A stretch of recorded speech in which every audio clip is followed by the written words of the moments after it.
Ngayong araw ng aming mushroom hunting, dito kami nagawis sa kung saan tumutubo or maaaring tumutubo ang Cortosiene. At ayan na nga, ayan na nga, ayan na nga. Wow na wow!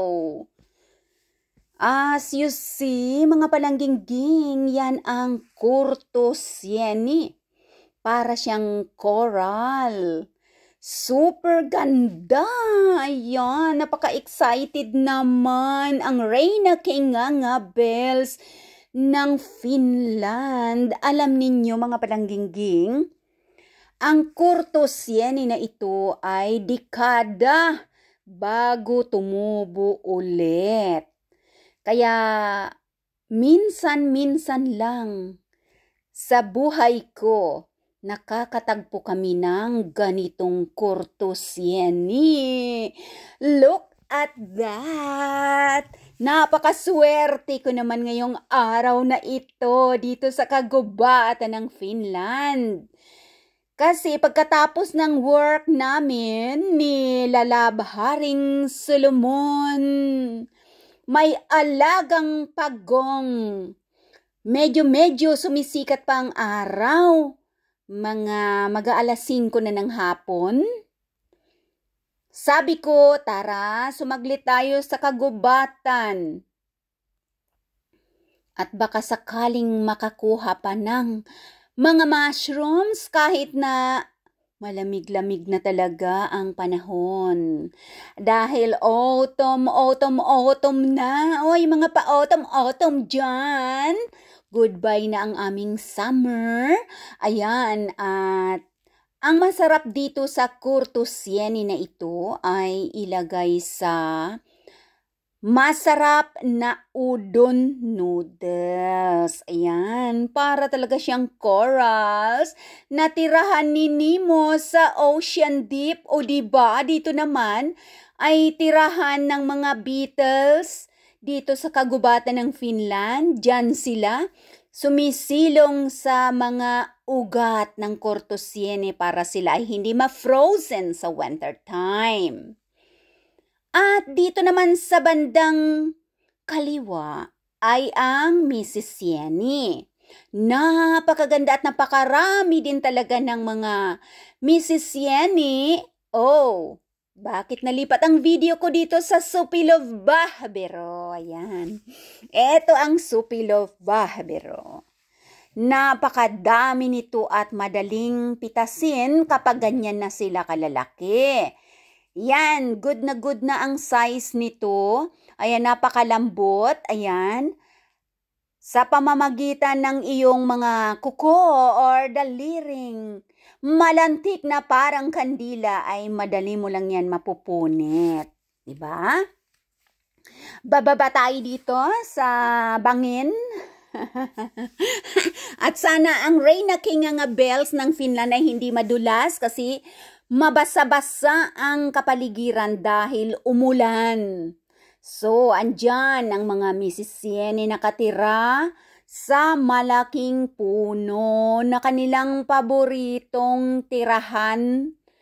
Ayan, at diyan sila nagkakapitan, nagkukumpul-kumpul na parang mga nasa palasyo. Ayun. At ito nga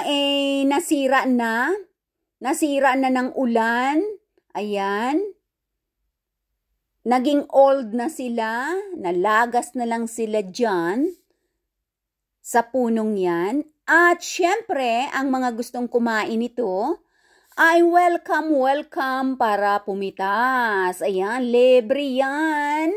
Walang tax yan. Libre dito sa Finland Forest. Ayan, kahit foreigners ka pa or bakasyonista, ay pwede kayong mag-collect ng libre sa Finland Forest. Hindi kayo pagbabawalan kasi nasa batas yan dito na pwedeng pumunta sa kagubatan para mag-collect ng mga mushrooms at mga berries kahit kayo ay hindi taga rito. Kasi sa ibang mga bansa ay meron mga batas na hindi kayo pwedeng pumasok sa kagubatan at mag-collect ng kanilang mga mako-collect. Ayan, syempre ang Finland ay mabait na bansa. Ayan, at pinapayagan ang lahat na pwedeng mag-collect. Huwag lang sa lagwerta ng iba. Ayan, kailangan sa public forest lang manguha. Eto naman fresh na fresh, parang mga pandesal. Parang may mga nakapatong-patong pa na mga maliliit na mga cheeses. O diba, Mrs. Yan ito? Bagong tubo pa lang, masarap gawing sabaw. At ilagay sa inyong mga pansit canton, o diba? Kaya lang sa sobrang dami na ng aking mga mushrooms ay hindi ko na yan pinagkukuha pa. Hayaan ko na lang yan na pampaganda at pampalamuti dyan sa nature. Ayun, napakarami. Kumusta mo sa aking mga palangging dyan? Shout out everybody sa mga nanonood ng aking mga videos dito sa Sherlyn Vitanen, Finland na YouTube channel. Ayun, pinakikita ko lang sa inyo ang nature namin dito sa Finland na napakaganda, napakalapad at napakalinis. Dahil sign na po yan na kapag maraming mushrooms ang mga tumutubo ay katunayan lang na malinis ang gubat. Malinis ang hangin at walang pollution. O diba? Pinapabayaan lang ang mga kahoy na matumba dyan at madurog sila sa mga dekadang panahon para magdagdag ng soil at fertilizer. Kumpul-kumpul ng supilobahbiro. At ito ay isang palamuti rin dyan. Yakala ang tawag yan sa black na yan. Parang bulaklak. Ayun. Para bagang patches sa inyong pantalon na Levi's. O diba? Mga nakapatong-patong sila dyan sa mga lumot-lumot, sa mga punong kahoy. Dahil diyan sila nabubuhay. Alright, so let's go sa carpet. Carpet na tayo. Kasi sa paghahunting ng mushroom, bubulaga na lang yan sa iyo minsan. Nakalakad ka na ng 50 meters, wala ka pang makikita nga. Pero pag dumating naman sa iyong harapan ay bulaga. Katulad niyan, ayan, carpet na ang supilobahbiro. Siyempre, dapat malinaw ang inyong mga mata. Kasi kung hindi malinaw, disguising na ang kanilang color. Autumn na. Dahil ang mga dahon ngayon ay autumn na at naglalaglaga na dyan sa ground. So, dapat malinaw ang inyong mga mata. Ayan, parang mga mata ni Angelica. Alright. So, ayan, carpet na. At ilang square meters din ito ang aking pagtuwad-tuwad para makuha ko ang lahat ng mga yan. At yan ay naging 2 punong-punong balde. Alright. So, ayan. At palibot-libot na tayo dito ng konti at baka mayroon pa tayong masagap. Ayan ang napakagandang good na size ng supilobahbiro. Mahaba ang kanyang stalk. Ayan, ang kanyang stalk, yung kanyang stem. Mahaba, pero kahit gaano karami ang iyong supilobahbiro pag naluto ay konti na lang. Kasi nga matubig ang mushrooms, diba? Iyan naman ang tinatawag na pispan. Siani, parang tainga ng unggoy. Alright, so ito naman at may nasudyapan tayong magandang yakala na naman na tumutubo at nabubuhay dyan. Buhay na buhay yan. Akala lang natin patay kasi kulay itim. Pero sa totoo lang, napakaganda, para siyang borda. Borda sa mga gowns ng mga ikakasal na mga magagandang mga brides. Alright, so ayan. Para talaga siyang dinesign dyan at binordang para sa wedding gown. Ayan, sana green din ang wedding gown para match na match ang kulay itim na borda. Yaka lang tawag dyan. Lychee naman yan sa English. Ayan, o diba? Let's go somewhere else at baka mayroon naman tayong makita na iba't ibang mga klaseng mga mushrooms dito sa Finland Forest. Ayan, shout out ulit sa aking mga palangginging dyan. Whoever you are, wherever you are, mega love shout out at maraming salamat sa inyong pag-watch. Ayun. Ang nature ng Finland, pinapabayaan ng mga kahoy, mga tumbang kahoy, na sila ay madurog dyan pagdating ng panahon. At sila ay, pasaya ng peace, pansieni. Ayan, hindi yan kinakain. Take note mga palangging at baka kayo ay malasyeng kapag kinain ninyo yan. Alright? Tainga ng onggoy. O, diba? Yan. At saan na ba tayo pupunta ngayon? Where are we going right now? Ayan ang Reyna nga bills. Ayan, hindi talaga siya napapagod. O, diba? Kapag siya ay nasa kagubatan dahil siya ay Reyna K. Reyna ng kagubatan ng Finland. Ano meron dito? Lumot. Lumot ka lang pala dyan. Mayroon tayong ibang mushroom na nakikita dito. Ang tawag dito ay oracas. Ayan, oracas siya. Kinakain yan, pero hindi ko nakukunin because you know why? I have so much mushrooms already at wala na akong mapaglagyan sa aking freezer.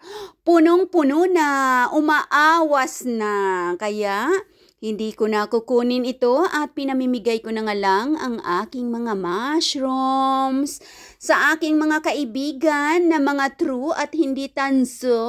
Ayan.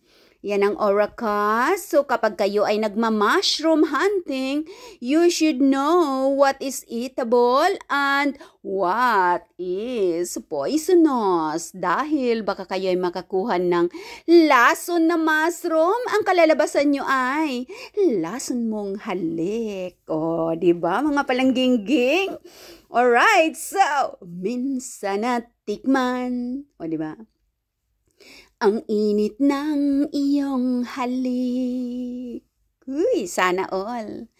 Akala ko narating ko na ang ulap sa langit. Sa aking pagpikit, ang tanging naisip, ikaw na sa hanggang wakas. Ang aking pag-ibig, ngunit biglang nagbago ka. Hindi na madama. Oo, nakakaligtaan mo ito ng iyong marshmallow. Kinakain po yan. Pero hindi na natin kukunin kasi iilan-ilang piraso lang naman. Kaya pabayaan na natin sila na sila ay parang mga fairy tale dyan sa kagubatan ng Finland. Napakaganda kapag yan ay matanda na. Umuusok yan na parang volcano kapag iyong hinawakan. Marshmallow ang tawag ko dyan.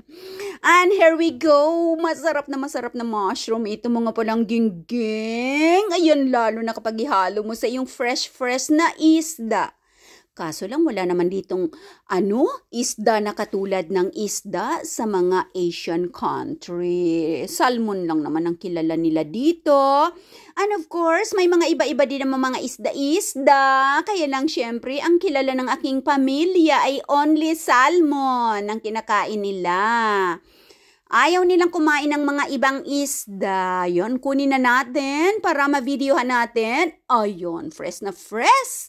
At talaga namang ang sarap. Tingnan pa lang, busog ka na. Alright, gumulong si Dudong. Actually, may mga color pa itong black at saka may color, medyo white and brown. Ito naman dito, ang kulay nito sa ngayon ay pala siyang greenish ba? Parang greenish, ayan. Parang greenish. Yung pinalutong na dingdong, pinalutong na green peas, ayan ang kanyang kulay sa ngayon. Pero may kulay black pa yan. Kinakain po ito. Pero dahil sa dami ko ng mushroom, mabigat na pauwi at baka ako ay mahulog pa sa gilid, sa gulod, sa bangin. Hindi ko na ito kukunin mga palangginging at iiwanan ko na yan para kakainin na yan ng mga wild animals. Ayun, kasi ang mga wild animals, mga palangginging, pagkain rin nila ang mga mushrooms. Ayan, kaya minsan, magtataka ka, bakit nawala na yung mga ulo? Nawala na ang mga sombrero ng aking herkotate, ng aking mga supilovahbiro at cantarili. Ba't nawala na? Yun pala ay inani na rin ng mga usa, ng mga moose at kung ano-ano pang mga wild animals na kumakain ng mushrooms. Oh no, it's not fair. Oy, Reyna Ngangabel, marami ka ng mushrooms, so pabayaan mo na itong mga lampan kapa na ito ay pagkain na ng mga wild animals. Ayan, ang lampan kapa. Napakasarap at para siyang karning baka. Malalapad siya, madaling pitasin. Kasi iisang puno, maraming sanga. O yan, iisang puno, maraming sanga. Pwedeng igisa-gisa. Lagyan mo ng karning baka para doble ang lasa. Karning baka 2. Ayan, shout out sa aking palangginging Lalabriza. Where are you now? I need you now. O yan, ang lampan kapa. Lalabriza, waiting for you. Pero dahil mabigat na ang aking daladalahan, iiwanan ko na. Oops, ano ito meron dito? O napakagandang umang. Ayun, ang napakagandang, medyo blue siya na makintab na black na beetle. Ayan. Ang beetle na ito mga palangga ay dyan niya nakatira sa ilalim ng mushroom na yan sa pinakaugat para hindi siya ma-frozen pagdating ng panahon. Baka ikaw rin at ako. Di ba? May pakanta-kanta pa sa kagubatan. Ang Reyna Ngangabels. Ayan ang lampan kapa. Iiwanan na natin yan dyan para sa mga wild animals. Sobrang ganda nila. Pwedeng-pwede, napakasarap lutuin. Hindi ito masela na mushroom mga palangginging. Gisa-gisa lang. Lagyan mo ng giniling, maraming sibuyas, spring onions, or if you want to have a color, lagyan mo ng mushroom. Mushroom na nga ito I'm sorry, my love. Nagkakamali pa minsan-minsan. Lagyan mo ng carrots na hiniwa-hiwa para may color. At saka mga paprika na iba't ibang mga kulay. So, para magkakulay ang buhay. At ito naman ang puniki. Well, puniki kinagatan na ng squirrel. At ito naman ang paborito ni Lalabriza, ang puniki. Napakasarap. Lagyan niya lang yung teriyaki sauce. Solve na, butid-tid na si Maninoy. Ayan. Lalabriza, iniwan ko na ito kasi second class na siya. Kasi ang kinukuha ko lang para kay Lalabriza ay first class. Sa moment na ito, hindi nakasama si Lalabriza. Kasi kami dalawa ni Solomon. Hapon na kami sumaglit sa gubat pero ang dami naming nakuha. Ayun. So, ayan na siya. Iiwanan ko na sa forest at ito naman ang naging kulay brown na herkotate. Ito herkotate, ito mga palangginging. So, third class na rin siya. Ang ganda pa rin niya, diba? Pero hindi na natin kukunin kasi ang gusto ko lang sa mga herkotate, mga puniki ay first class or second class lang. Ayan, so ito muna ang ating part 1 ng paglalakwat ako dito sa kagubatan ng Finland. Thank you everyone and big shout out and salamat sa aking mga solid members. solid subscribers, and of course, public viewers all over the world. Thank you everyone sa inyong pag-watch. Like, subscribe, comment, and share ng ating YouTube channel. Hanggang sa muli nating pagkikita, palangga ko kamutanan. Take care everyone. Hasta la vista, baby. Bye-bye.